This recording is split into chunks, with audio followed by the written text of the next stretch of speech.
तो let's start. Friday 18 November chapter 1 to 11 except 9 online test. अब हमारा जो लास्ट 9 चैप्टर का थोड़ा सा वो ओपनिंग WIP वाला पोर्शन रह गया. वी आर लीविंग इट अभी फॉर द टाइम बी. ठीक है, we are starting with a new chapter, chapter number 13 budget.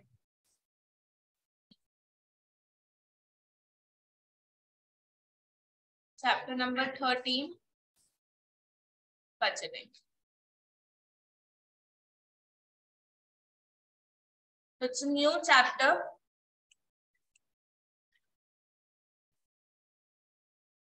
We are skipping 12th as of now.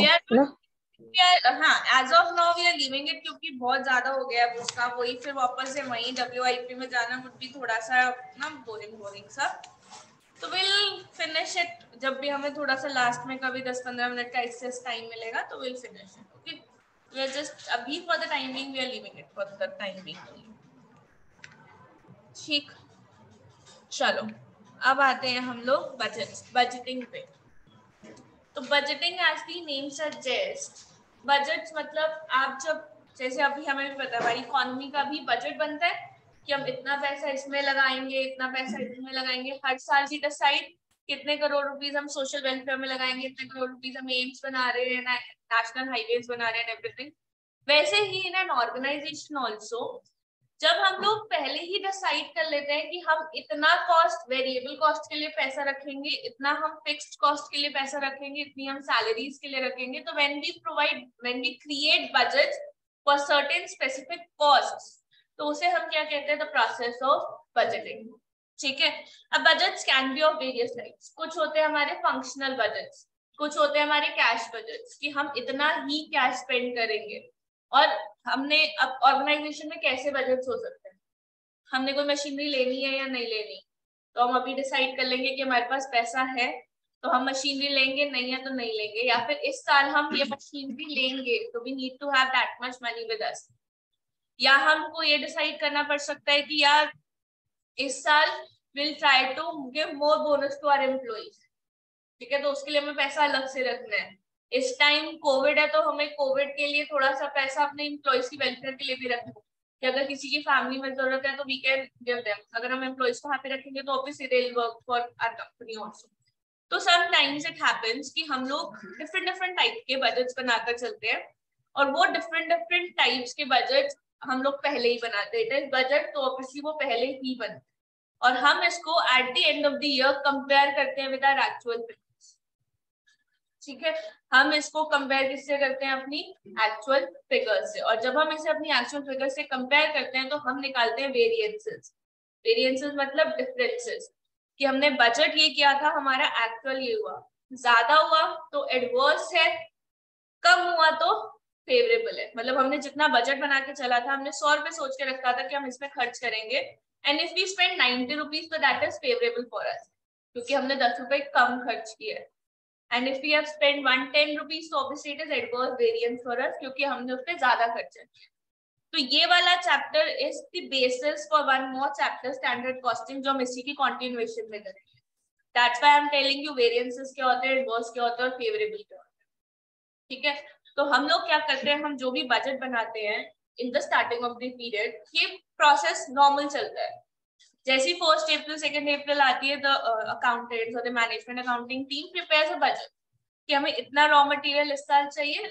It is जैसे हम रेंट पे नहीं करते कि इस साल का रेंट अगर हमारा 10,000 है तो नेक्स्ट ईयर हम 10% इंक्रीज कर देंगे. सेम कॉन्सेप्ट कि हमने पिछले साल अगर 1 लाख खर्च किया फॉर द रॉ मटेरियल तो इस साल इन्फ्लेशन लगा के हमारा 10% और का खर्चा होगा. ठीक है, अगर हम कॉस्ट कटिंग कहीं नहीं कर रहे हैं तो हमारा 10% और इंक्रीज हो जाएगा. अगर हम सैलरीज पिछली बार 5,000 रुपए दे रहे थे तो इस बार हमें 5500 देना पड़ेगा बिकॉज ऑफ द इन्फ्लेशन. या हम 1-2 बंदे हमें और लगाने पड़ेंगे क्योंकि हमारा काम इंक्रीज हो रहा है. पिछले साल हमने 80,000 यूनिट्स बेची थी, अब हम 90,000 बेचेंगे तो हम अपना रेवेन्यू भी इंक्रीज करेंगे. राइट, उसी हिसाब से हम एडवर्टीजमेंट कॉस्ट प्रोपोर्शनेटली इंक्रीज करेंगे. तो everything is linked to one another कि अगर मेरी पिछले साल वेरिएबल इतनी थी तो इस साल उसका 10% इंक्रीज हो जाएगा. पिछले साल मेरी सेल्स इतनी थी तो उसका मैं 20% इंक्रीज करूंगा, मैं अपना सेलिंग प्राइस भी इंक्रीज करूंगा. तो we prepare a complete budget. जैसे हमारा कॉस्ट शीट बनता है from the sales to the profit, हम उसका कंप्लीट बजट बनाते हैं फ्रॉम स्टार्टिंग टू एंड, और उस बजट को at the end of the year जब हमारा ईयर खत्म होता है तो we make comparison between the actual and the budget and that is known as variance, कि उस टाइम हमें कितना डिफरेंस किसमें आया।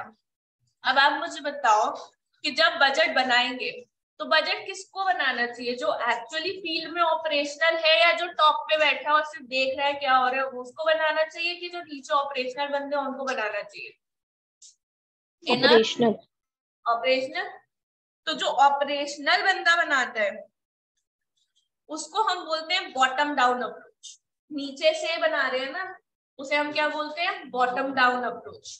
और जब टॉप मैनेजमेंट आपको बजट्स बनाकर देता है, सेल्स टारगेट रॉकिंग सेट में होता है ना, कि जो बंदा एसी में बैठा है टॉप मैनेजमेंट कहती है इतने मुझे ऑर्डर चाहिए, वो था आपका टॉप डाउन अप्रोच।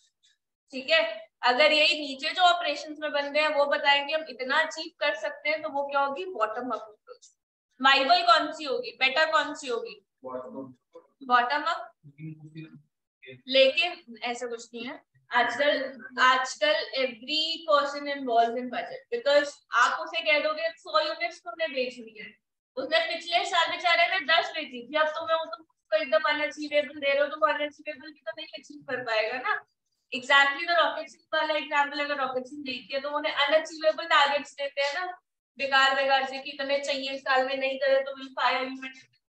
तो आप यू नॉट मोटिवेटिंग देम, आप उन्हें डीमोरल कर रहे हैं, और आपका एम्प्लॉई अगर मोटिवेटेड नहीं होगा तो कहाँ से ही सेल आएगी। तो दे इन्वॉल्व एवरी पर्सन, कि आप कितना बना सकते हो उसका 10% कम या ज्यादा कर देते हैं, कि ठीक है यार अगर तुम इतना कह रहे हो तो हम 10 और बढ़ा देते हैं, अगर 10 ज्यादा ले आए तो हम आपको बोनस देंगे। Sometimes the performance measurement is also based on the sales, ठीक है ना, कि आपको हम इतनी सैलरी तो दे रहे हैं बट अगर आप ज्यादा सेल्स कर पाए फ्रॉम द टारगेट तो विल गिव यू बोनस। तो बजट्स जितने भी आपके बनते हैं दे आर पार्टिसिपेटिव बजट्स, और अगर मैनेजमेंट टॉप मैनेजमेंट बनाती है फॉर द लोअर वन उसे हम बोलते हैं टॉप डाउन अप्रोच, और अगर ऑपरेशनल लेवल से अपने इनपुट देती है और वो पूरा पार्टिसिपेट करते हैं in the preparation of budget, तो उसे हम क्या बोलते हैं? दी bottom up approach. Mostly budgeting में आपको क्या करना होता है? मोटिवेशन। कि आप अगर बजट बना रहे हो कि पिछले साल 70,000 था, इस साल हमने 1 लाख का टारगेट अचीव करा, तो you need to motivate your employees. तो वो मोटिवेशन कैसे होता है? Will give you more bonus, will give you commission for more sales. तो वो आपको मोटिवेशनल करना पड़ता है। और साथ के साथ अगर आप किसी अपने प्रोक्योरमेंट डिपार्टमेंट को बोल रहे हो कि कम पैसों में रॉ मटेरियल लाओ, तो वो भी मोटिवेशनल कैसे होता है? मनी में, कि अगर आप रॉ मटेरियल 10 रुपए का ले रहे थे और इस बार अगर आप नेगोशिएट करके कहीं से 8, 8.5 या 9 का भी ले आए, तो जो कॉस्ट सेविंग है will give you bonus for that, या will give you commission for that. तो मोटिवेशनल भी आपका ऐसे ही चलता है। तो मीटिंग कन्वीन होती है कि इतना बजट है, ऐसे करना है, the employees will get motivated कि ठीक है पैसे मिलेंगे, हम कम से कम ढूंढेंगे, काइंड ऑफ ये पूरा प्रोसेस रेगुलरली चलता है ऑर्गेनाइजेशन में। दिस इज नॉर्मल, हम आज पढ़ रहे हैं लेकिन ये बहुत नॉर्मल है, चलता आ रहा है। ठीक है, तो अब आप इंसेंटिव स्कीम्स वगैरह देते हो, ठीक है। अब थोड़ा सा हम इसके बारे में लिख लेते हैं, थोड़ा सा हम यहाँ पर लिख लेते हैं जितना पढ़ा है अभी तक पूरा।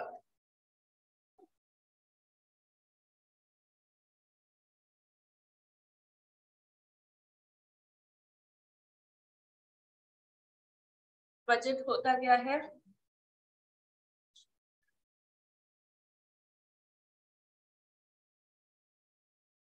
Budget is a quantitative expression. Quantitative क्यों? क्योंकि ये आपकी किस में बात हो रही है? क्वांटिटीज में। ये नहीं कह रहे कि पिछले साल से इस बार हम ज्यादा करेंगे, they पर्टिकुलरली मेंशन कितना ज्यादा करेंगे, 10%, 20%, 30%, कितना ज्यादा करेंगे व्हेन पर्टिकुलरली मेंशन्ड होता है। तो उस सिनेरियो में हम इसे इसलिए क्या कहते हैं? It is quantitative expression.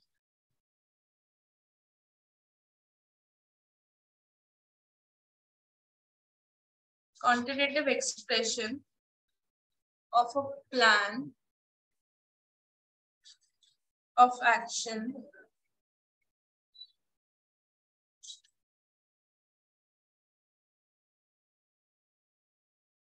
prepared in advance.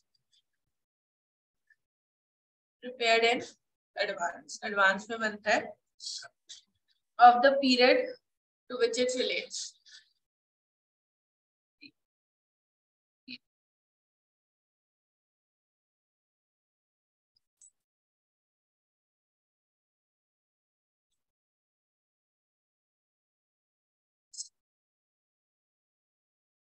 Purpose क्या होते हैं?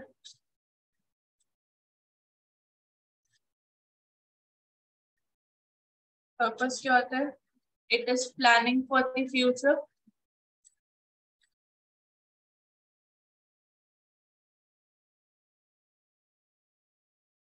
It's planning for the future. Controlling cost.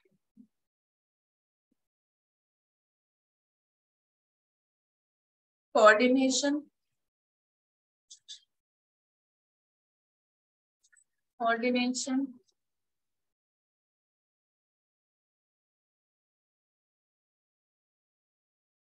Among various departments.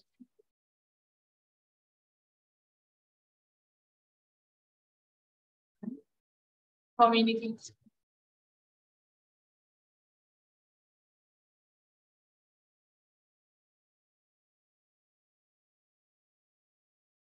Shikha, so this will be the purpose plus motivation. Obviously, motivation is important. Motivation.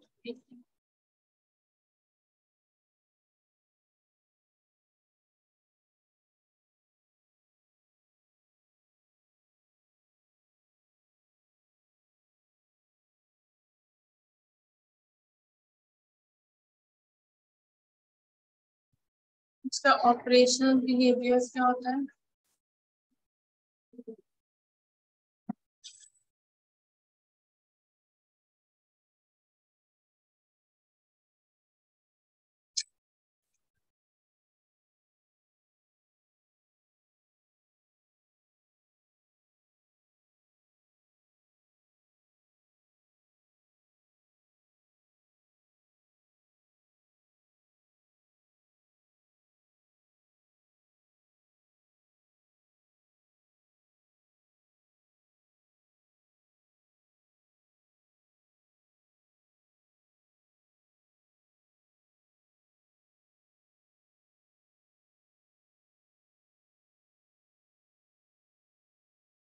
ठीक है, अगर हम बात करें इसकी बिहेवियर की,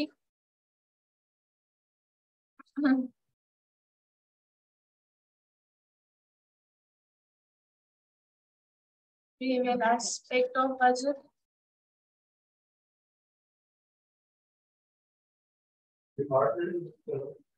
हाँ जी, डिपार्टमेंटल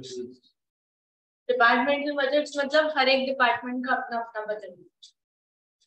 मतलब आप सेल्स का अपना अलग बजट बना रहे हो, प्रोडक्शन डिपार्टमेंट अपना अलग बजट बना रही है, but it should be in line with the main organisational budget. ये नहीं कि तुम अपना ही बजट बना लो, तो all the departmental budget should be in line with the whole organization's budget.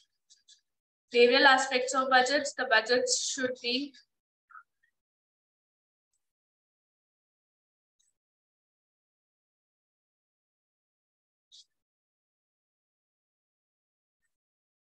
achievable and must be prepared. Must be prepared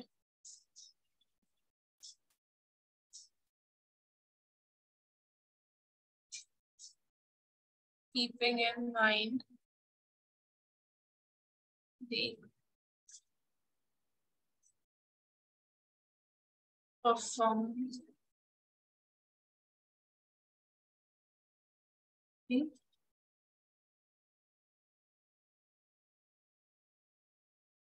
employees.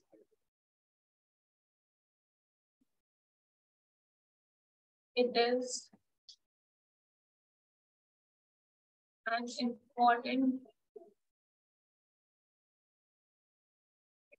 important way of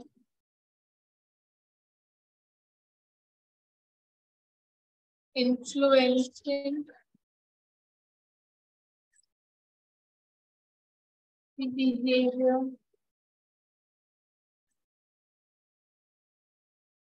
in the behavior of the managers in an organization.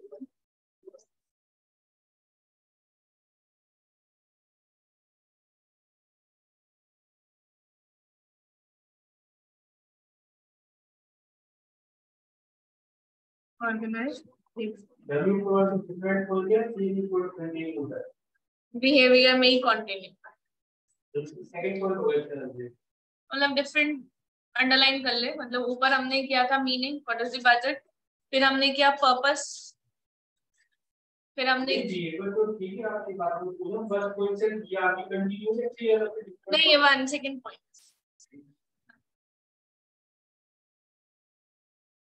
उसके बाद participative budgets में 2 होते हैं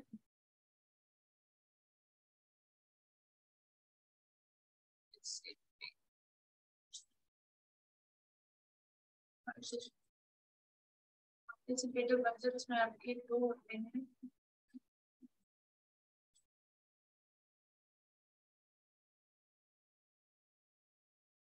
top down कौन से from employees to management or from management to employees or bottom up employees to management.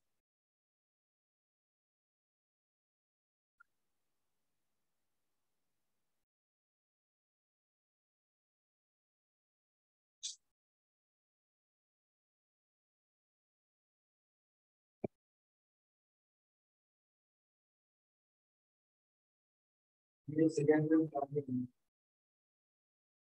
is an important way of influencing the behavior of managers in an organization. मतलब managers in the coming year कैसे operate करने वाले हैं?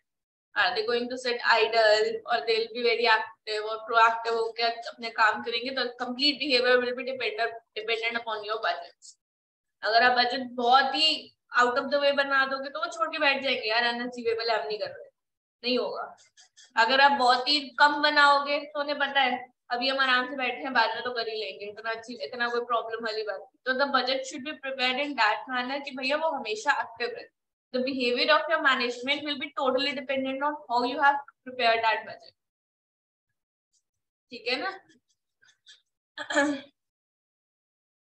अब आपसे बोला जाए कि इस नवंबर में किसी भी मुझे बोला जाए नवंबर में खत्म करना है हर हालत में तो माय बिहेवियर वुड बी छोड़ो तुम्हें समझ आता है या नहीं आता खत्म करना है यही होगा ना इट इज अनअचीवेबल क्योंकि अभी 7 चैप्टर्स बचे हमें पता हम नहीं कर सकते लेकिन मुझे कहा जाए दिसंबर मिड या दिसंबर एंड तक हो जाए तो भी चलेगा तो उसी हिसाब से फिर मैं पढ़ाऊंगी कि हाँ आई मेक श्योर कि आप लोगों को समझ में आए और मुझे कहा जाए जनवरी फिर तो मैं बीच में छुट्टी भी ले लूंगी टेस्ट लेती रहूंगी आराम से लीनियंटली प्यार से करूंगी my behaviour will be dependent upon the कितना बजट टाइम मेरे पास है similarly with the manager right अगर आप उनको अनअचीवेबल दे दोगे वो कभी छोड़ो यार होना तो है नहीं लीव इट अगर आप उनको नॉर्मल वाला दोगे तो वो लीनियंट हो जाएंगे आइडियल बैठे रहेंगे ठीक है हो जाएगा और अगर आप उनको ऐसा दोगे कि यस उनके लिए चैलेंजिंग होगा तो वो उसी हिसाब से चैलेंजिंग वे में ऑपरेट करेंगे ना organisation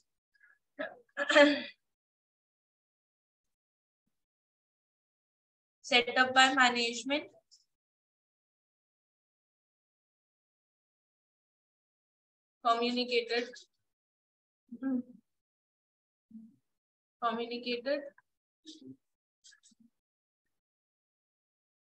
communicated to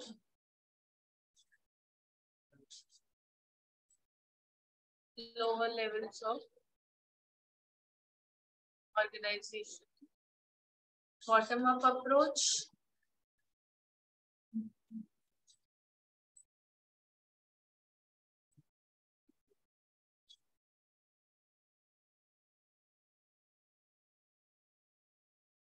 Lower management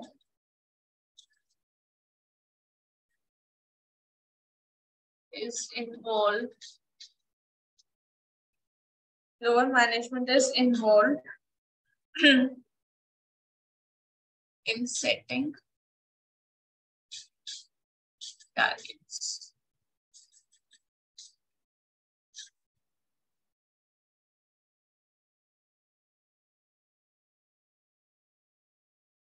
एक वर्ड होता है बजटरी बायस.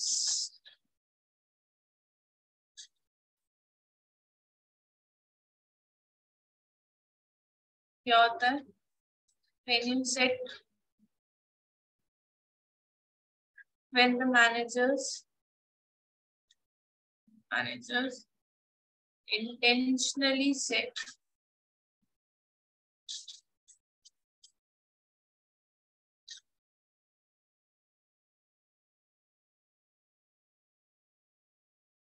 lower revenue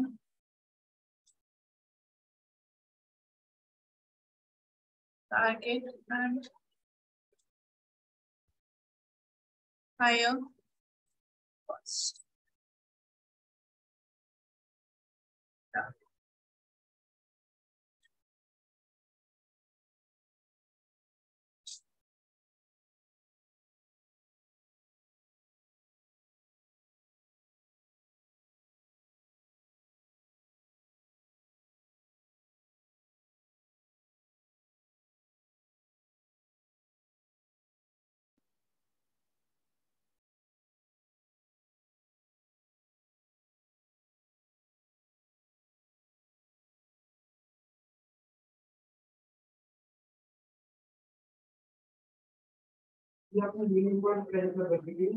budgeting Beas.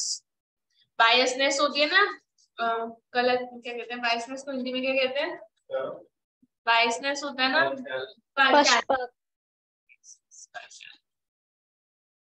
क्या? हाँ, भेद.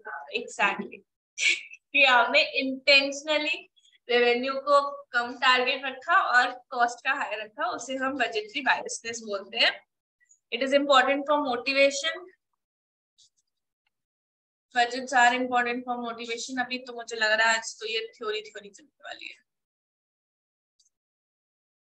Budgets act as biasness तो होती है ना, BIAS, यही तो वर्ड होता है ना. acts as a motivational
performance of the managers.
अभी for the time being theory है, जब तक हम टाइप्स ऑफ बजट्स पे नहीं पहुंच जाएंगे तब तक थ्योरी, और तब तक कोई मेरे ख्याल से टेस्ट और अंडरस्टैंडिंग भी नहीं है।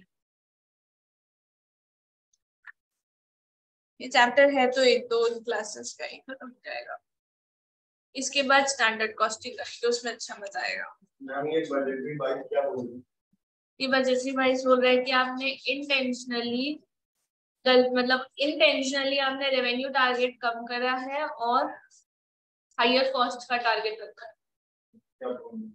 इससे आप मतलब आपने वो क्या कहते हैं, इंटेंशनली आपने अब प्रायोरिटाइज किया हाई को, मतलब आपको करना चाहिए था revenue but you didn't do the revenue वाला थिंग और आपने कॉस्ट को हाई रखा, मतलब आपने इंटेंशनली गलत काम किया। That is budgetary biasness.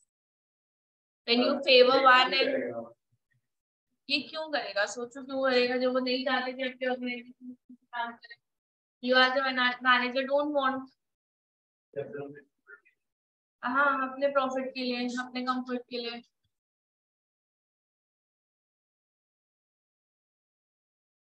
It's just a term sometimes used in an organization, that's it.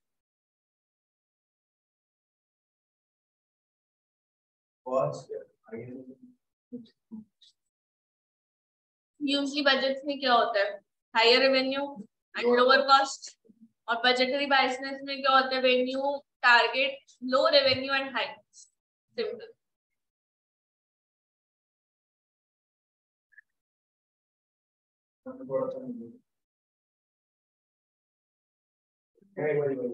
ठीक तो था, क्या कह रहा बेटा, in sync with incentive, in sync with मतलब उनके साथ साथ, मतलब जो भी आप बजट बना रहे हो वो उस हिसाब से होना चाहिए कि आप इंसेंटिव्स भी अपने एम्प्लॉयज को उसी हिसाब से इन सिंक। ठीक, then next, features of a good incentive scheme.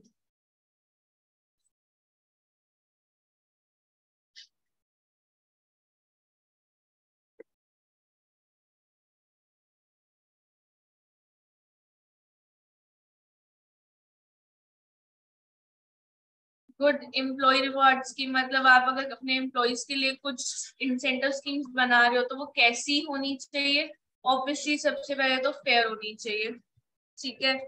दूसरी बात मोटिवेशनल होनी चाहिए,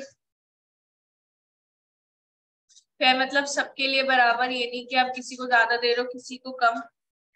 कंसिस्टेंटली अप्लाइड होनी चाहिए, साल बार साल आप एक ही स्कीम रखो, और अगर स्कीम चेंज कर रहे हो तो it should be applied consistently over the period of time, तो it should be applied consistently, it should be motivational, ठीक है। एम्प्लॉयज को अंडरस्टैंड हो जाए ऐसी स्कीम बनाओ, अंडरस्टैंडेबिलिटी हो एम्प्लॉयज की उसके अंदर।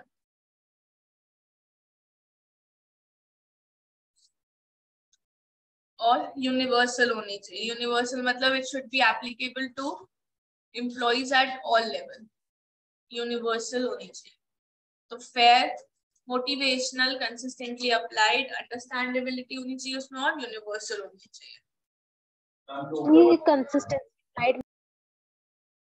कंसिस्टेंटली अप्लाइड का मतलब बेटा कि जैसे आपने कोई स्कीम बनाई तो वो over the period of time consistently applied होनी चाहिए, नहीं कि अभी तो आपने जनवरी फरवरी में आपकी कोई और इंसेंटिव स्कीम चल रही है, मार्च अप्रैल में कोई और नई इंसेंटिव स्कीम ले आए, ऐसा नहीं, it should be applied consistently over the period of time. तो एक पीरियड के लिए हाँ, मतलब अगर आप बजट बना रहे हो तो बजट इंसेंटिव स्कीम पे बना रहे हो तो वो बजट और वो incentive scheme over the period of time at least 1 year के लिए तो वो सेम चलना चाहिए। क्या कह रहे हो? ये तो ऊपर वाला पॉइंट है, मतलब कौन सा वाला बेटा, ये अब ऐसे ही चल रहा है, मतलब कॉन्सेप्ट है, चल रहा है। मैम ये फेयर और यूनिवर्सल का मीनिंग तो यही हुआ ना कि सबके लिए सेम होनी चाहिए, फर्क फेयर क्या है? होनी चाहिए कि भैया जो ऑर्गेनाइजेशन को उनके ऑब्जेक्टिव्स में हेल्प करे, इस हिसाब से फेयर होनी चाहिए। और यूनिवर्सल होनी चाहिए कि कंसिस्टेंटली सब पर अप्लाइड हो, सारे लेवल ऑफ मैनेजर्स पे, सारे डिपार्टमेंट के मैनेजर्स पर, universally in the for the organisation हो, not for the department. or for a particular level of employees or managers. It should be for the everyone. ठीक है. उसके बाद types of incentive schemes.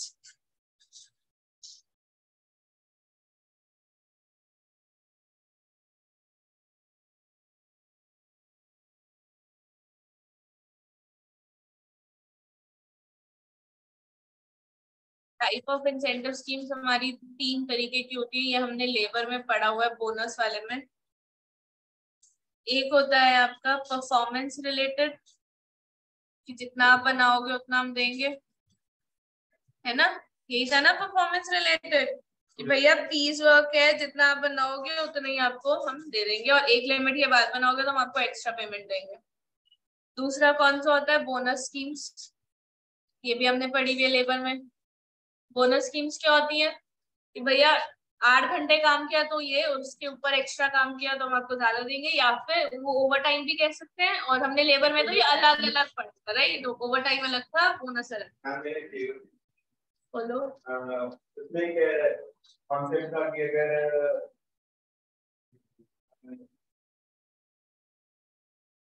जो extra काम करते हैं, जैसे कि फिक्स ओवर के ऊपर एक्स्ट्रा काम करते हैं, तो उनको कंसीडर किया जाता है इनडायरेक्ट लेवल. वो डिपेंड करता है कि आप किस सेंस में दे रहे हो. If you are giving bonus तो वो नॉर्मल होते हैं. If you are giving overtime तो वो इनडायरेक्ट में जाता है, because overtime premium indirect में जाता है ना. क्यों नहीं जाना चाहिए, बट इट्स नॉट डायरेक्ट. वो डायरेक्टली इन्वॉल्व है, ठीक है. तो उसका पेमेंट भी तो डायरेक्ट वो आप over and above your basic दे रहे हो ना. Over and above the basic दे रहे हो. द बेसिक वो पोर्शन ऐसे किया गया है कि the basic is considered as the direct labour and the overtime will be considered as indirect, because वो आपके यू आर पेइंग देम, आपकी नॉर्मल कॉस्ट का पार्ट नहीं है. वो ओवरटाइम कभी कभी होगा, राइट.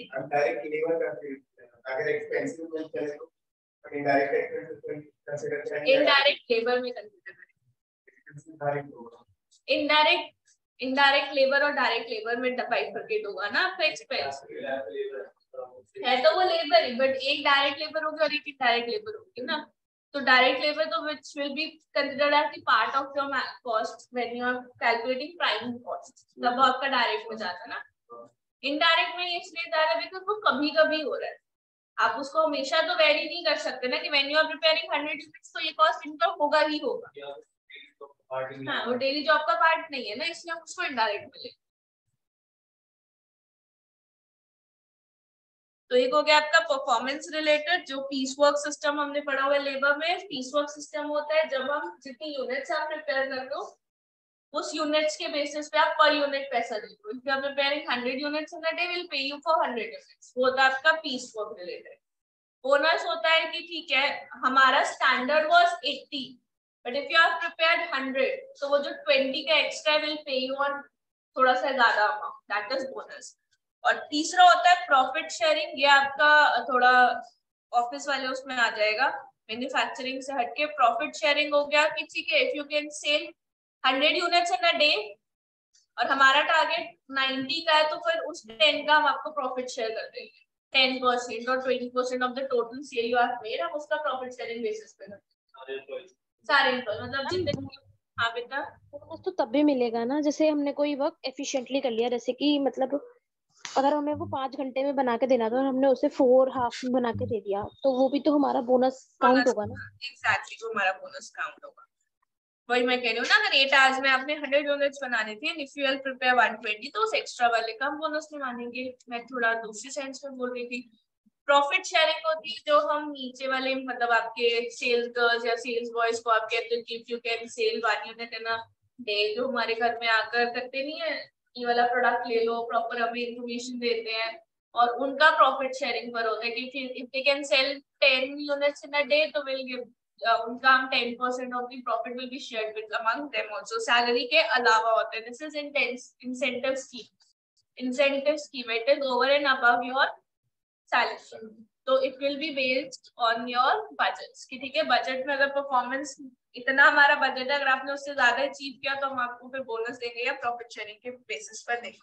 प्रॉफिट शेयरिंग किसी भी रेशियो में, मतलब किसी में भी अंडरस्टैंडेबिलिटी क्या कह रहे हैं बच्चे लोग? सर मैं कह रही हूँ प्रॉफिट शेयरिंग किस रेशियो या फिर किस परसेंटेज पर होगी? वो डिपेंड करता है कंपनी टू कंपनी, ऐसे कोई सेट परसेंटेज नहीं है। अगर आपका प्रॉफिट मार्जिन ही 10% है तो obviously you will share only 2-3%, या टोटल प्रॉफिट का 50% 40% ऐसा ही होता है प्रॉफिट शेयरिंग। ठीक है, अब स्टेजेस इन बजट प्रिपरेशन। जब हम बजट प्रिपेयर करते हैं तो हम सबसे पहले क्या करेंगे? डन है, बढ़े आगे, रुको 2 मिनट, रुक जाओ, चलो।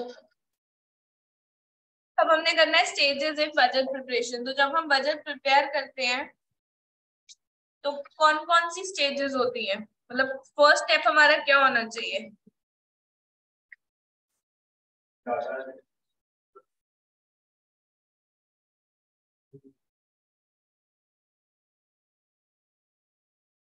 फर्स्ट स्टेज हमारा क्या होना चाहिए?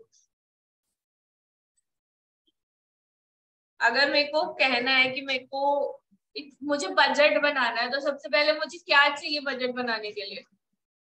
कि मुझे क्या अचीव करना है, उसी का ही तो मैं बजट बनाऊंगी, ऑब्जेक्टिव्स, गोल्स। उसके बाद मैं ढूंढूंगी, भैया मेरे को ऑब्जेक्टिव पता है कि मुझे दिसंबर में एका क्लियर करना है। Then I will search for the various alternatives, कैसे कैसे मैं कर सकती हूँ, राइट? मैं घर से भी पढ़कर कर सकती हूँ, मैं बाहर जाके भी पढ़ सकती हूँ, मैं ऑनलाइन क्लास भी ले सकती हूँ। That's the alternatives for achieving that goal. तो सबसे पहले मुझे क्या चाहिए? एक गोल। उस गोल को अचीव करने के डिफरेंट डिफरेंट ऑल्टरनेटिव्स, और कौन सा सबसे वायबल है। ऑब्वियसली थर्ड पॉइंट मेरा कौन क्या होगा? कौन सा सबसे वायबल है। ठीक है, if I want to appear for all the 3 exams तो वायबिलिटी नहीं है कि मैं यहाँ आकर पढ़ूं, इन्वेस्ट होगा। तो I will study online and then मैं बाकी भी ऑनलाइन ही कर लूंगी, इससे मेरा टाइम बचेगा। अगर है 1 by 1 देना है तो ठीक है यार, मैं बाहर जाके अच्छे से पढ़ूंगी face to face. The alternative will depend upon me, organization to organization. ठीक है, उसके बाद आप लोग क्या करोगे? फिर अपने ऑल्टरनेटिव्स का इंफॉर्मेशन गैदर करके एक ऑल्टरनेटिव को सिलेक्ट करोगे कि ठीक है I want to take online और I want to take offline. फिर उसको अचीव करने के लिए मैं शॉर्ट टर्म ऑब्जेक्टिव सेट करूंगी। शॉर्ट टर्म क्यों? अगर मैं एक साथ ही लॉन्ग टर्म कर लूंगी तो मेरे लिए प्रॉब्लम हो जाएगी। मैं धीरे धीरे करके स्टेप बाय स्टेप चलूंगी कि अभी 4 दिन में मुझे 3 चैप्टर्स खत्म करने हैं। हम ऐसे ही पढ़ते हैं ना कि एक दिन में मेरा एक चैप्टर खत्म होना चाहिए या 2 दिन में मेरा एक चैप्टर खत्म होना चाहिए। तो I will start with short term objectives. Short term objectives के साथ मैं एक्चुअल रिजल्ट को कंपेयर करूंगी कि एक दिन में नहीं हुआ, 2 दिन में हुआ, तो अगली बार जब मैं ऑब्जेक्टिव सेट करूंगी तो आई सेट फॉर 2 days ओनली या 2-3 days ओनली, कि मुझे इतना छोटा सा चैप्टर पढ़ने में 2 दिन लग रहे हैं तो ये बड़ा चैप्टर है, it will take 4 to 5 days। तो मैं उसी हिसाब से अपना बजट क्या करूंगी? I will make changes to it as compare to my actual one.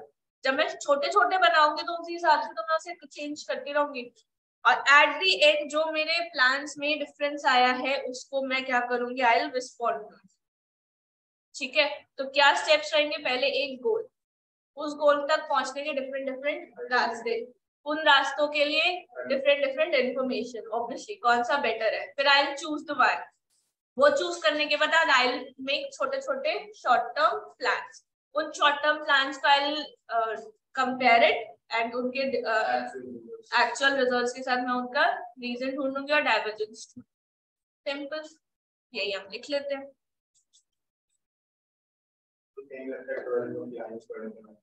क्या पढ़े थे? प्लानिंग।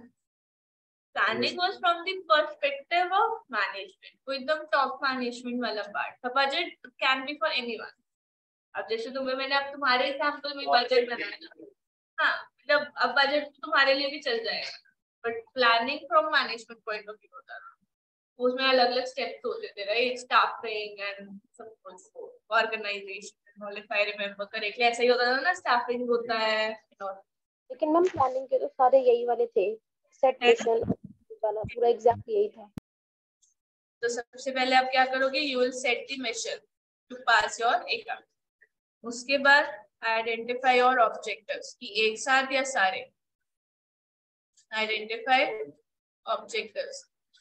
आइडेंटिफाई ऑब्जेक्टिव्स करने के बाद आप क्या देखोगे? Alternative course of action, search for इसमें क्वेश्चन कैसे आ सकते हैं, अभी तक जितना हमने पढ़ा है तो थ्योरेटिकल है, तो क्वेश्चन आने के चांसेस थोड़े से कम है, बट इस पे थोड़ा सा आ सकता है कि वो आपसे स्टेप 3-4 देकर फिर कहेगा इसका नेक्स्ट स्टेप क्या होगा। Search for alternative course of action, तो ये एग्जाम्पल माइंड में रख लेना, फिर याद करने की जरूरत नहीं पड़ेगी। ऑल्टरनेटिव कोर्स ऑफ एक्शन के बाद आप क्या करोगे, you will gather the information.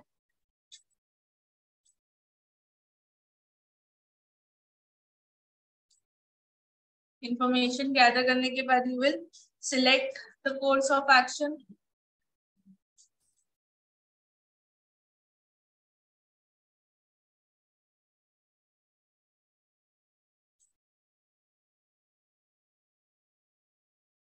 Option select करने के बाद आप शॉर्ट टर्म प्लान्स बनाओगे। शॉर्ट टर्म प्लान्स,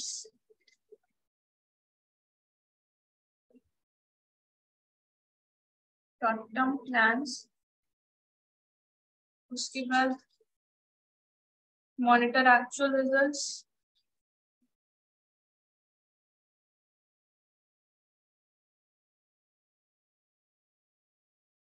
और एक्चुअल रिजल्ट से क्यों प्रॉब्लम आई, यू रिस्पॉन्ड टू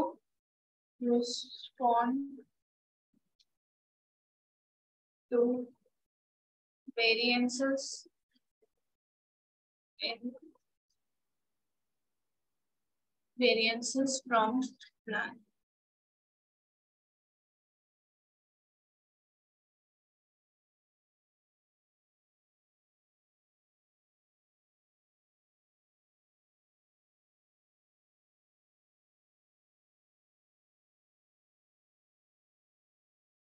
ये जो monitor actual results and respond है इसे हम कंट्रोल प्रोसेस भी कहते हैं। इसे हम क्या कहते हैं, control process, where you will see to it कि भैया क्या गलती आई, इसे हम कंट्रोल भी कहते हैं।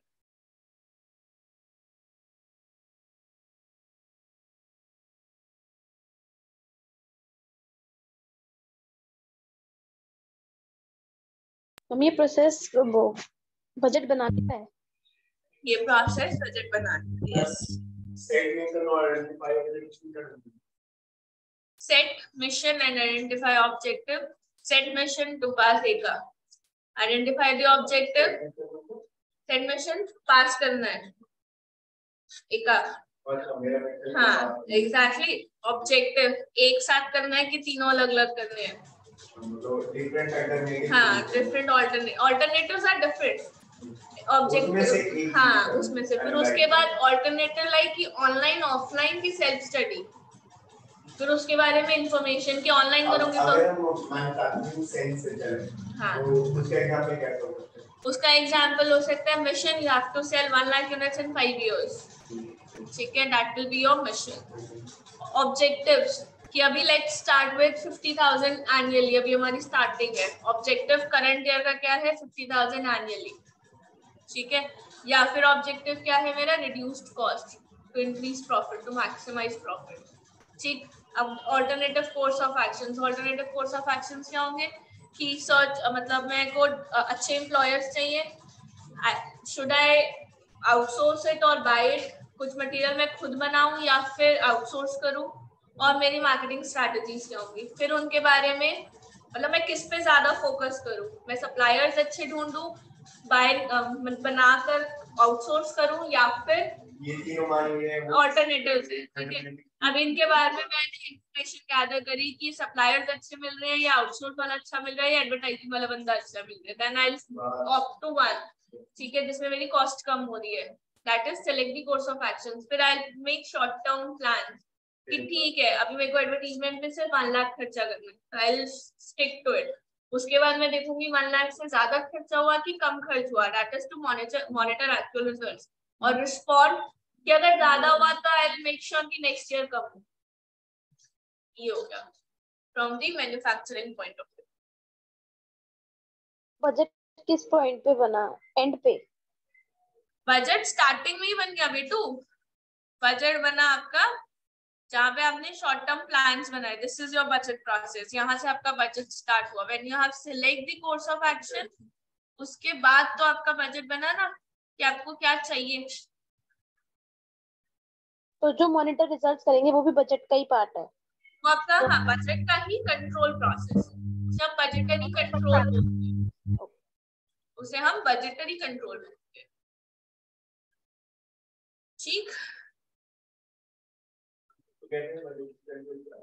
जब आप मॉनिटर कर रहे हो और रिस्पॉन्ड कर रहे हो, जो आपका कंट्रोल प्रोसेस है उसे हम बजटरी कंट्रोल भी कहते हैं। ठीक, अब जो आपका ये मिशन सेट कर रहे हैं, इसके लिए आपको क्या चाहिए, एक budget committee. You prepare a budget committee. एक बजट कमेटी फॉर्म करोगे तो सिर्फ क्या ही काम कर रहे हैं, यही बजट बनाने का ही काम कर रहे हैं। तो उसके बाद आप क्या बनाओगे, बजट कमेटी इन सबको ध्यान में रखते हुए बनाएगी एक बजट मैनुअल। जैसे हमारा आता है ना हर साल हमारी इकोनॉमी का बजट मैनुअल, रेलवे में इतना खर्च, वो क्या होता है, बजट मैनुअल। और उसके बाद आप आइडेंटिफाई करोगे अपना लिमिटिंग फैक्टर। अब ये लिमिटिंग फैक्टर क्या होता है, हर ऑर्गेनाइजेशन में एक लिमिटिंग फैक्टर होता है। आप लोगों के पास लिमिटिंग फैक्टर है दिन में घंटे, है ना, वैसे ही एग्जैक्ट वैसे ही एक ऑर्गेनाइजेशन में एक लिमिटिंग फैक्टर होता है कि आपका मशीन एनुअली इतना ही काम कर सकती है, या आप अपने लेबर से इतना ही काम करवा सकते हो। Your labour hours are limited. आप एक दिन के 8 घंटे से ज्यादा नहीं ले सकते, और हफ्ते में 5 दिन ही बंदों को बुला सकते हो। उसके अलावा छुट्टियां भी है, तो ले दे के आपके पास 260 दिन से ज्यादा नहीं है साल के। तो that is the limiting factor कि 260 दिन, हर दिन में 8 घंटे, इतना ही मेरे आवर्स हैं, ज्यादा I can not spare. That is my limiting factor. Machine hours में भी यही होता है। जैसे कभी भी आप मशीन खरीदो फॉर एनी प्रोडक्शन एक्टिविटी, वो कहता है, जब आप प्रिंटर भी लेने जाओ तो हम क्या देखते हैं कि एक बार इसको भरवाने पर कितने पेजेस निकल आएंगे। कभी अगर प्रिंटर लेने गए हो तो वो यही बताता है ना कि एक बार अगर आप इसे रिफिल कराओगे तो 1000 पेजेस दे देगा। That is the limiting factor. Her machine का अपना एक लिमिटिंग फैक्टर होता है, ठीक है। तो वो मशीन आवर्स होते हैं, मशीन प्रोडक्टिविटी होती है। तो हर ऑर्गेनाइजेशन में यू नीड टू आइडेंटिफाई कि ये मेरा लिमिटिंग फैक्टर है, इससे ज्यादा मैं नहीं जा सकती। उसी के बेसिस पे तो हम बजट बनाएंगे ना। दिन में 24 घंटे हैं, तो आप 24 घंटों को कैसे यूटिलाइज करने वाले हो, वो सिर्फ 24 घंटे का ही बनाओगे ना। आप बजट 28 घंटों का तो बनाओगे, दैट इज अनअचीवेबल। तो हमारे लिए लिमिटिंग आवर्स क्या है, लिमिटिंग फैक्टर क्या है, दिन के 24 घंटे। हमें उसे ढंग से यूटिलाइज करना है। तो सेम इन एन ऑर्गेनाइजेशन, उसमें भी एक लिमिटिंग फैक्टर होता है जिसको हमें देखना पड़ता है, आइडेंटिफाई करना पड़ता है कि भैया यही है, इससे ज्यादा हम नहीं कुछ कर सकते। देन हमें कॉन्टिन्यूसली बजट्स प्रिपेयर करने होते हैं फ्रॉम ईयर टू ईयर। तो ये तो हमारा जो भी प्रोसेस है, ये क्या चलता है, this process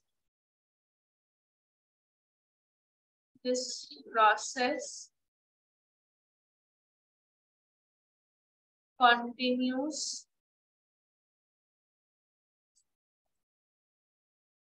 from year to year.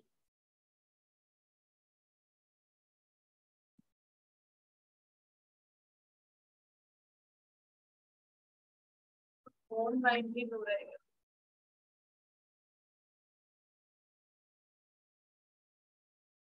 अब हमारे डिफरेंट टाइप्स ऑफ बजट्स पे ही लिख लिया।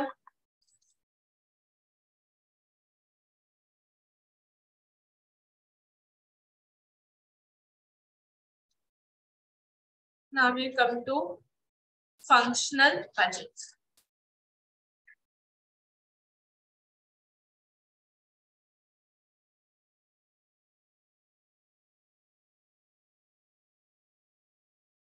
इसमें आई डोंट नो है कि नहीं है, बट बजट्स आपके दो तरीके के भी होते हैं। Budgets are of two types. एक होता है आपका फ्लेक्सिबल बजट और एक होता है आपका फिक्स्ड बजट। फिक्स्ड बजट होता है जिसमें आप कह देते हो have to sell 1 lakh of units, काम खत्म, ना इधर ना उधर। फ्लेक्सिबल बजट होता है जहाँ पे आप डिफरेंट सिनेरियोस लेकर चलते हो। डिफरेंट सिनेरियोस मतलब अगर मैंने 60% ऑपरेट किया तो my budgeted sales should be 60,000। If I operate at 80% of my capacity, तो 80,000. If I operate at 100% of my capacity, it should be 1 lakh. तो इसे हम क्या बोलते हैं? Flexible budget. अगर मैं दिन में 4 घंटे पढ़ता हूँ तो 40 मार्क्स में ले आऊंगा. दिन में 6 घंटे पढ़ूंगा तो 60 आ जाएंगे.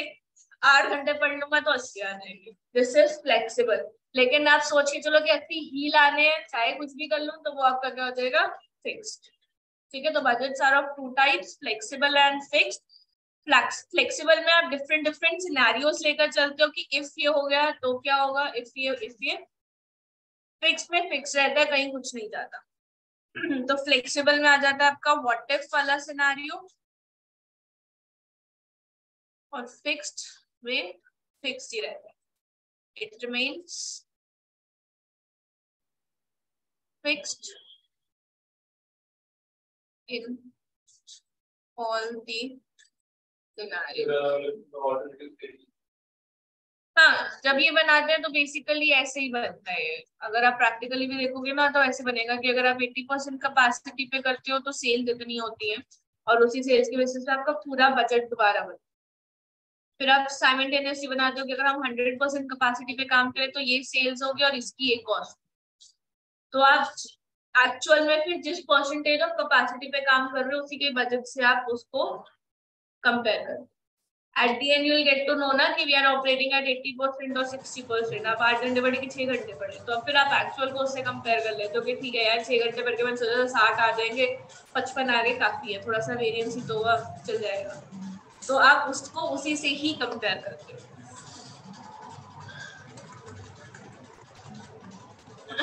अब हम आते हैं अपने फंक्शनल बजट्स पर. उम्मीद समझ आ रहा है?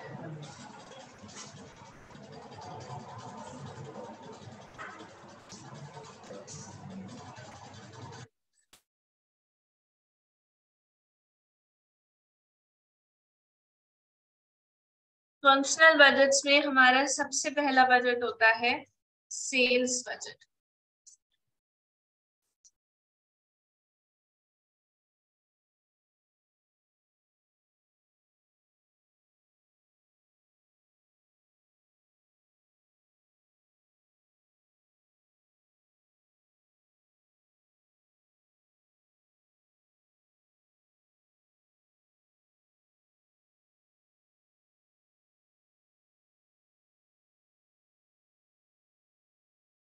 अब हम बनाएंगे सेल्स बजट. सेल्स बजट का क्या मतलब होता है कि भैया आपको इतनी यूनिट्स इतनी बेचनी है और प्लान सेलिंग प्राइस आपका इतना है, तो आपको सेल्स बजट बनाना है. सिंपल स्ट्रेट फॉरवर्ड, कुछ इसमें खास नहीं होता.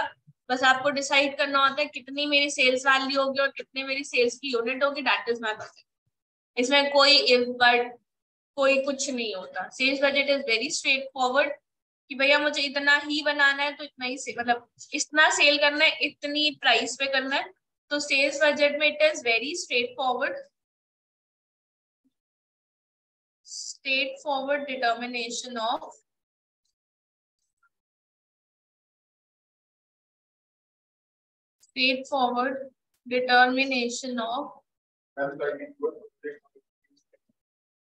क्या बच्चा? कंटिन्यूअस प्रोजेक्ट की हम scenario planning is flexible budget only. Scenario है, हाँ, scenario is flexible budget only जब आप डिफरेंट सिनेरियोस लेकर चलते हो. ठीक है. तो scenario planning is flexible budget only. Continuous मतलब ईयर टू ईयर आप बजट बनाते जा रहे हो. Scenario planning is flexible budget only. Straight forward determination of sales value and sales unit. Simple. For example, आप जो बाइफरकेट की लैंग्वेज वर्जन और फिट वर्जन है, तो आप उसमें लिखी थी व्हाट इज, मतलब व्हाट इज का प्रिपरेशन हो सकता है. लेकिन यहाँ पे जो बुक में किया वो what is under height planning होगा. यहाँ आप height planning language long term planning होता है. हाँ, तो फ्लेक्सिबल इज आपका सिनेरियो प्लानिंग होगी ना.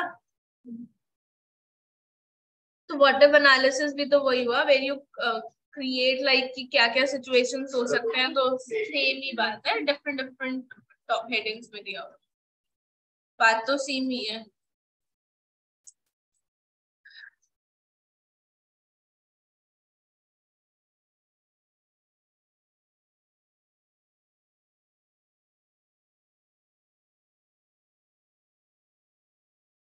Now open page number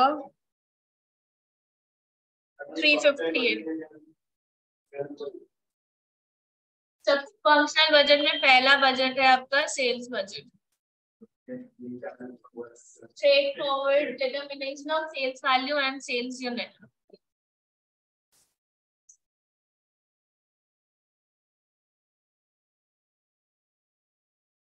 चलो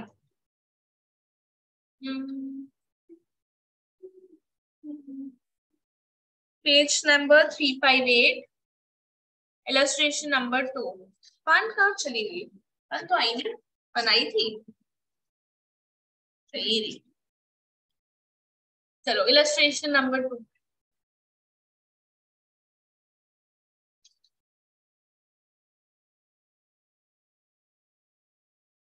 सेल्स बजट क्या होता है? सीधा सीधा आप क्या लिखते हो कि भैया कंपनी के 2 प्रोडक्ट्स हैं, पीएस एंड टीजी। आपने कहा है बजटेड है 5000 यूनिट्स बेचनी है पीएस की और 1000 यूनिट्स बेचनी है टीजी की। प्लांट सेलिंग प्राइस है 95 और 130 यूनिट्स रिस्पेक्टिवली। आपको सेल्स बजट बनाना है, simply multiply, straight forward multiply कर दो इसकी सेल्स वैल्यू को सेल्स यूनिट से, आपका सेल्स का बजट आ जाएगा दोनों यूनिट्स का। सिंपल, बहुत सिंपल होता है सेल्स बजट, इसमें कुछ खास नहीं होता। तो अकॉर्डिंगली टेस्ट योर अंडरस्टैंडिंग 1 फटाफट। अकॉर्डिंगली जल्दी से टेस्ट योर अंडरस्टैंडिंग 1।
इसका यूनिट्स निकालना है। हाँ जी, आपको यूनिट्स निकालना है, कितनी यूनिट्स आप प्लान कर रहे हो सेल करने के लिए। एक आएगा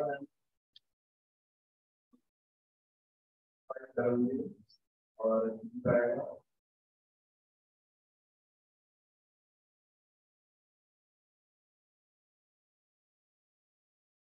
5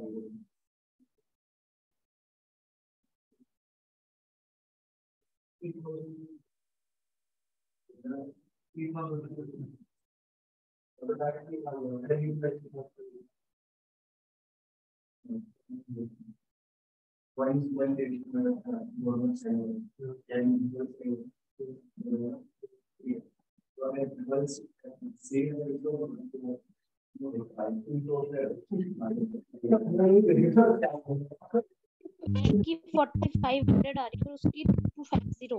वंशिका आपकी वॉइस क्लियर नहीं आ रही बेटा, एक बार नेट या तो ऑन ऑफ करो, क्या बोल रहे हो कुछ नहीं समझ आ रही। कितनी यूनिट्स आ रही है? 3000 ईच। यस भाई साहब शुभम।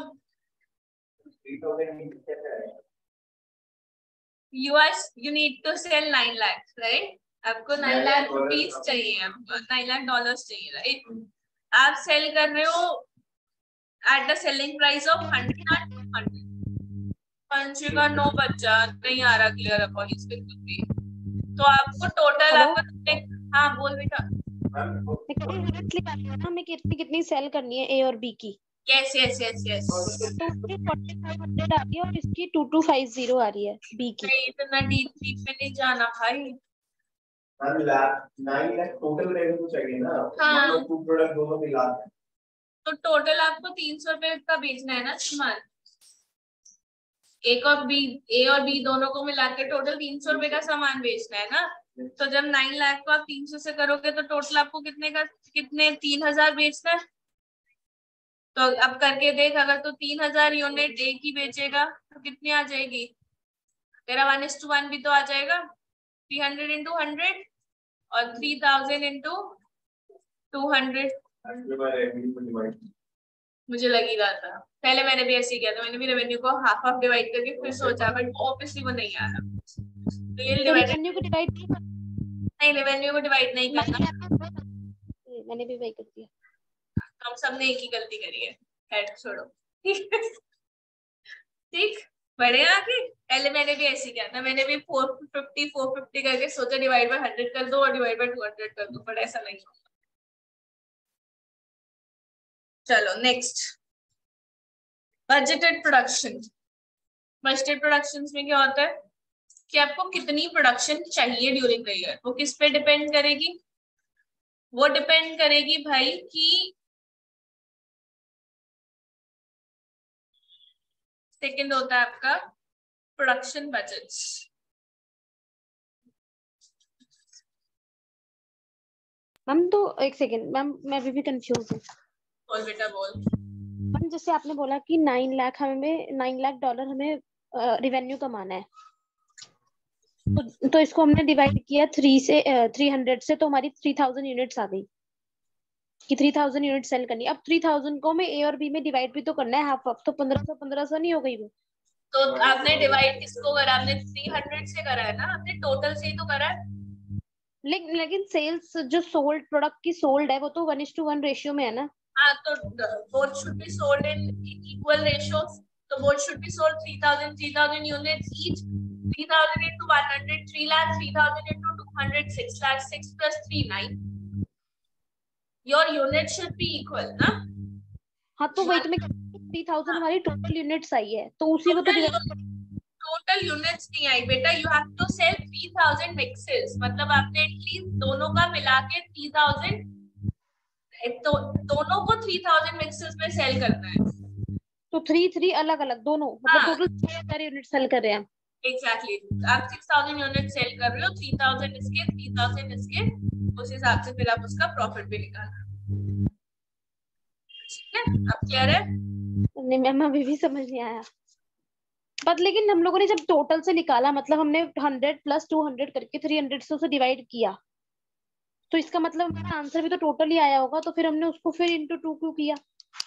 into 2 कौन कर रहा है बेटा, 9 लाख का रेवेन्यू है, आप 100 का भी उतने में ही बेचोगे और 200 वाला भी उतने में ही बेचोगे, तो you need to sell at least 3000 mixes, दोनों का मिक्स मिलाकर टोटल 3000 मिक्सेस होने चाहिए। 3000 मिक्सेस मतलब आपका 3000 इसका होना चाहिए और 3000 इसका होना चाहिए। आपका मिक्स क्या है, 1:1 का। 1:1 का मिक्स है ना, कि जितना आप एक बेच रहे हो उतने ही यूनिट्स आप दूसरी की भी सेल कर रहे हो, तो ये आपके 3000 मिक्सेस निकल कर आए हैं। आपका ये 100 रुपीज का एक है और 200 रुपए का ये है। जैसे तू कह रही है वैसे तो तेरा रेवेन्यू पूरा आएगा ही नहीं 9 लाख, करके देख ले। हाँ ठीक है अब समझ गई। रेवेन्यू भी तो चाहिए ना आपको पूरा 9 लाख। अब समझ आ गया, ठीक है थैंक यू। अब हम आते हैं प्रोडक्शन बजट्स पर। प्रोडक्शन बजट्स होते हैं कि आपने ड्यूरिंग द ईयर कितना प्रोड्यूस करना है। अब वो कैसे पता चलेगा कि कितना प्रोड्यूस करना है, तो सबसे पहले हम बनाते हैं सेल बजट्स कि हमने ड्यूरिंग द ईयर इतनी सेल करनी है। सेकंड हम बनाते हैं प्रोडक्शन बजट। अब प्रोडक्शन बजट में हमको पता है कि हमारी बजटेड सेल्स कितनी है, वी नो, ठीक है, हमें पता है हमारी बजटेड सेल्स कितनी है, ठीक है, और हमारे पास दी होती है ओपनिंग इन्वेंटरी कितनी होगी। ओपनिंग इन्वेंटरी बोले तो ओपनिंग स्टॉक कितना है, ठीक है, और हमें हमारे प्रोडक्शन से पता होता है कि ड्यूरिंग द ईयर हमें क्लोजिंग कितना रखना है। हम वो EOQ, EBQ इन सब से निकाल लेते हैं कि इतनी इन्वेंट्री हमारी होनी चाहिए। ठीक है, तो हमारा क्लोजिंग स्टॉक भी हमें पता होता है। जब आप इन सबको करते हो तो आपका क्या आ जाता है कि ड्यूरिंग द ईयर आपको प्रोड्यूस कितना करना है, ड्यूरिंग द ईयर आपको प्रोडक्शन कितना करना है, वो आपका ऐसे फोरकास्ट हो। ठीक है, कि बजटेड सेल्स हमने इतनी करनी है। ये मंथली भी होता है, ये क्वार्टरली भी हो सकता है। मंथली लिखा हुआ है कि मंथली आपको 10,000 की सेल्स करनी है। अप्रैल की स्टार्टिंग में यू हैव 1000 मंथली आपको 10,000 की सेल करनी है और अप्रैल के स्टार्टिंग में यू हैव 1000 स्टॉक। ठीक है, और आपका ये रूल है या आपकी ये पॉलिसी है कि आप एटलीस्ट अपनी सेल्स का 20% क्लोजिंग स्टॉक रखते हो। सब में अपनी पॉलिसीज होती है, तो आपकी पॉलिसी है कि सेल्स का 20% should be your closing stock. तो सेल्स का 20% कितना हो गया 2000। तो ड्यूरिंग द ईयर आपने प्रोड्यूस कितना करना है, एटलीस्ट 7000। नहीं ठीक तो है, 10 minus 1 9 9 plus 2 11 11,000। ये सारा भी तो करना पड़ेगा। ठीक है, 10 minus 1 9 9 plus 2 11। तो you have to produce during the month 11,000 units। तो वैसे कैसे निकालते हैं, ऐसे हम निकालते हैं प्रोडक्शन। क्लोजिंग स्टॉक यूजुअली हमें पता होता है, वो हमारी पहले ही वो निकला हुआ होता है कितना हमने स्टॉक रखना है, ताकि हमें स्टॉक आउट सिचुएशन ना आ जाए। स्टॉक आउट मतलब आपका स्टॉक पूरा खत्म ना हो जाए। तो आपका इकोनॉमिक की ऑर्डर यूनिट होता है कि इससे ज्यादा होगा तो हम ऑर्डर कर देंगे, वो सारा हमने पहले पढ़ा हुआ है। If written, illustration number 3।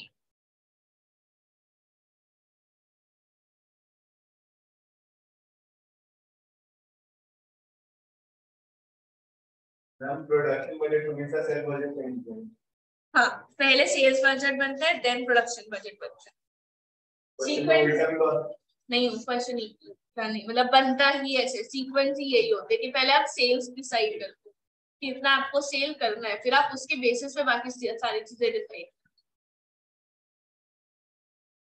वो सबसे इजी है ना, सेल्स तो आप बता दोगे कि पिछले साल 80,000 थे, इस साल हमें 1 लाख करनी है। यू हैव डिसाइडेड कि मेरा सेल 1 लाख होना चाहिए इतने प्राइस पर, उसमें तो कोई इफ एंड बट लग ही नहीं सकता। उसके बाद आप सारी चीजें डिसाइड करना स्टार्ट करते हो कि प्रोडक्शन कितनी होनी चाहिए, रॉ मटेरियल कितना चाहिए, वेरिएबल कॉस्ट कितनी हो, वो सारी चीजें फिर बाद में डिसाइड हो। सबसे पहले सेल्स डिसाइड हो जाती है। Now illustration number 3। A company makes 2 products, PS and TG। 2 product बना रहे हो, PS and TG। Forecast sales for the coming year are 5,000 and 1,000 respectively। PS का आपने कितनी सेल करना है 5,000 और उसका आपने कितना सेल करना है 1,000 units respectively। The company has the following opening and the required closing inventory level। आपका ओपनिंग इन्वेंट्री इतना है, closing required. Why we are saying required closing inventory, क्योंकि वो भी ऑब्वियसली डिसाइड होगा पहले। रिक्वायर्ड मतलब इतना हमें क्लोजिंग में चाहिए, तो तभी हम उसको रिक्वायर्ड लिखते हैं। तो रिक्वायर्ड क्लोजिंग इन्वेंट्री कितनी है 1100, उसमें 50-50। Prepare the production budget for the coming year. Start with the sales budget, 5,000 आपको यूनिट्स बेचनी थी।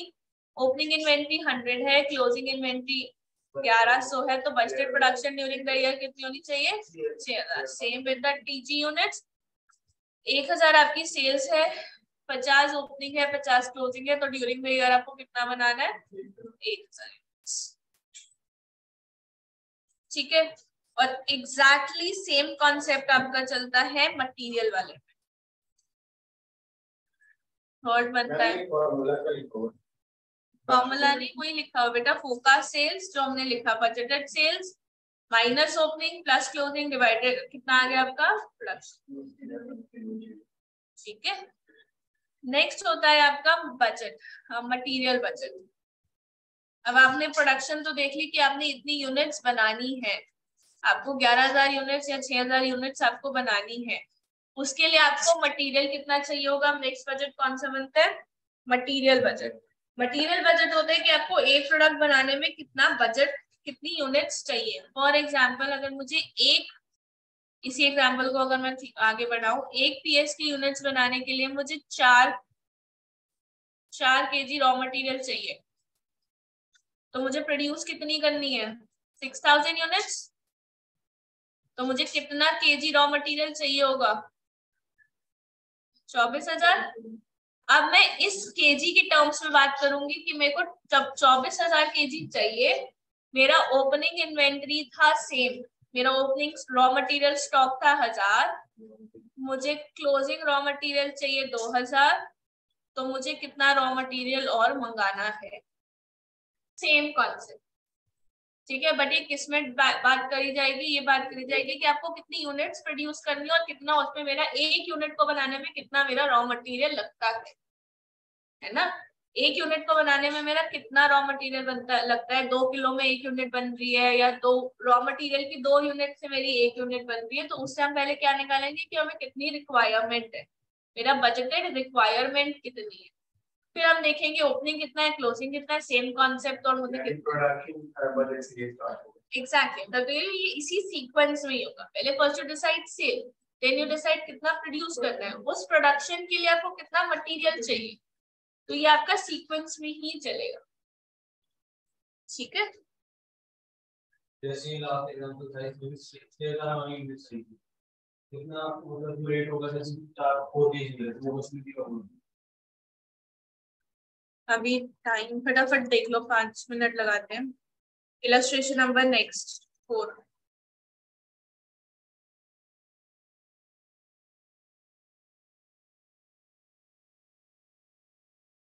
A company produces same 6,000 and 1,000 units, ठीक है। अभी हमने प्रोड्यूसर्स लिख दिया, सेल्स नहीं लिखा। आपकी प्रोडक्शन कितनी है? 6 और 1000। डाटा क्या है कि एक्स का आपको 12 किलो चाहिए होता है 1 यूनिट बनाने के लिए, और उसका 6 किलो चाहिए होता है 1 यूनिट बनाने के लिए। आपके 2 रॉ मटेरियल हैं, एक्स एंड वाई। तो एक्स चाहिए होता है 12 किलो और y चाहिए होता है 6 किलो, तब जाके 1 यूनिट ऑफ पीएस बनती है।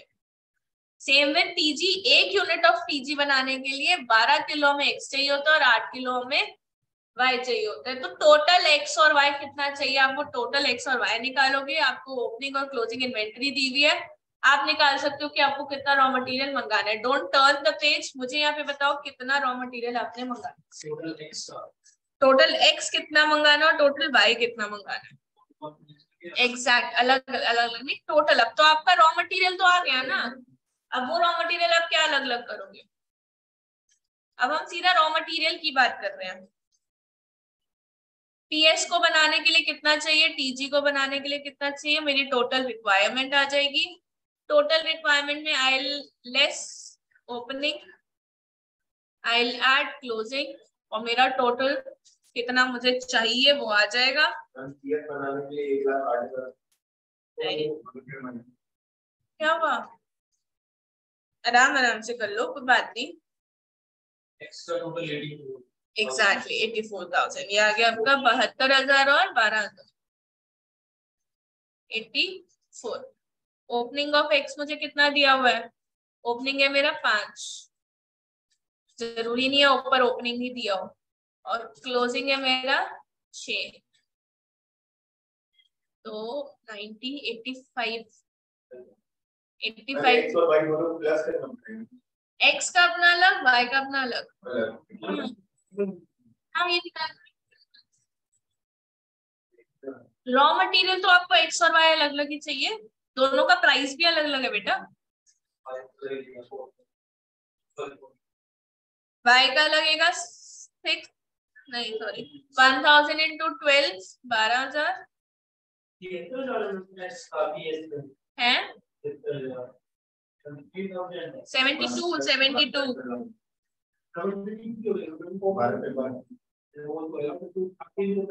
आगे कर तो है ना, -5 + 6 85 हुआ ना बेटा। क्लोजिंग 6,000 है, तो गलत दिख रहा है क्या?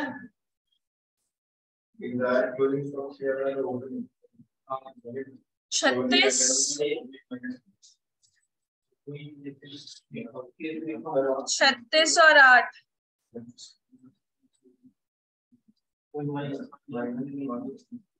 अच्छा ठीक है, लेकिन हम जाते हैं कैसे आना बेटा सिंपल? देखो फैमिली को अगर तो अलग हो गया वो कि एक्स का से हम लोग बात कर रहे हैं ये पीएस का एक्स का तो 72,000 पीएक्स का एक्स का क्यों बात कर रहे हो? पीएस और टीजी का एक्स बात करोगे ना, टोटल एक्स निकाल रहे हैं ना हम लोग। जो आपको तो एक्स दिया हुआ है ना, कहीं अलग से दिया हुआ है कि ये पीएस का एक्स है या टीजी का एक्स है? अब पेपर बना रहे हो या बुक बना रहे हो, रॉ मटेरियल तो शीट ही चाहिए। अब शीट को आप अलग थोड़ी करोगे कि पेपर के लिए मुझे अलग शीट चाहिए और बुक के लिए मेरे को अलग शीट चाहिए। प्रोडक्ट पीएस और टीजी है ना, दो प्रोडक्ट्स है, उन प्रोडक्ट्स के लिए रॉ मटेरियल भी दो है और दोनों प्रोडक्ट्स को बनाने के लिए दोनों रॉ मटेरियल्स लग रहे हैं। अब हम किस में बात करेंगे? अब तुम रॉ मटेरियल में बात करेंगे ना कि हमें टोटल एक्स कितना चाहिए और टोटल वाई कितना चाहिए। 36 और 8 44 में से ओपनिंग 5 क्लोजिंग 1 40,000 each।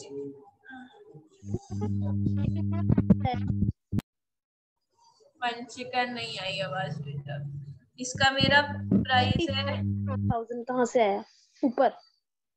कौन सा बेटा?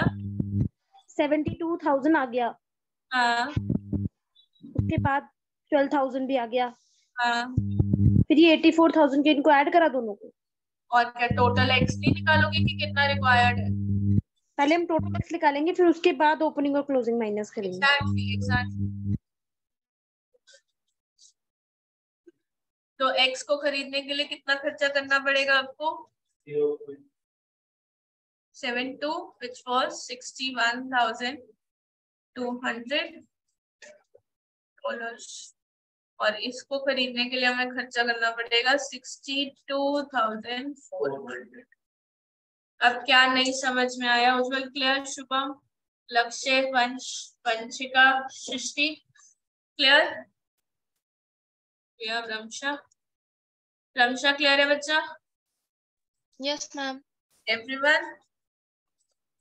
Yes, ma'am. चलो बेटा क्लास यहीं तक रखते हैं। Next Friday chapter 1 to 11 except 9 का टेस्ट प्लीज प्रिपेयर कर लेना।